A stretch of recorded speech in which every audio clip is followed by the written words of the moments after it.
So here we go for this test, just a little tutorial to show you how to use the new PACE ordering program. So Sophie would have sent you a link. Click on that link and open this file. The first thing you're going to have to do is click on lists, and here you'll see a ref. Simply click on allow access. Google might ask you to put in your username and password for your email that the document has been shared with, so please just do that. Proceed to the codes tab, click on codes. You will see the same thing there eventually coming up. We'll just wait for it a bit. Allow access. This simply allows it access from the master sheet that Sophie works on, so that we don't have to change codes every 5 minutes. Go back to the data entry tab. There'll be the data entry tab. There'll be overall totals. This is where your summary of your PACE order will be shown. But for now, all you need to worry about is data entry. And you'll see there's a name, grade, type, subject, PACE, quantity, and code. The only you need to fill in name, grade, type, subject, PACE, and quantity. The code will be generated automatically, and type, subject, and PACE are all drop-down data validation cells. So let's just enter one in. Just for instance, the name will be Johnny X, and he's in grade 13. And what type of PACE am I ordering? Am I ordering a core, elective, books, or stationery? So depending on what you select here, it will then give you different options in the subject and PACE tab. So I'm going to be ordering a core. When I click in subject, it generates a little drop down for me, and I'll be ordering, let's say, a maths PACE, and it'll give me just the math PACEs. So let's order, let's say, from 1012. It's already given me the code, and I just need to put the quantity in. So if I know that Johnny X just needs 1, I'll order 1.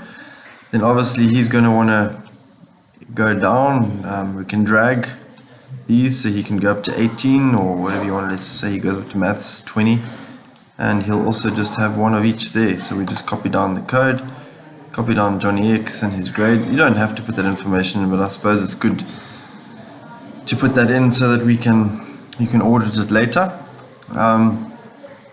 Let's then do an elective for Johnny X as well, and his elective, you see when we select elective, it just gives you the elective options now. Let's go to collectivism, and the PACE that he wants to order there is collectivism SPAC 136, self-pack 136, and let's get 1 of those. We might be able to drag this down as well. 138, we'll get him 1 of those and 1 of those. And it's Johnny X, elective, collectivism. Johnny X, let's just copy that and put that in there. And we can probably just copy this down and copy collectivism down as well. So far so good.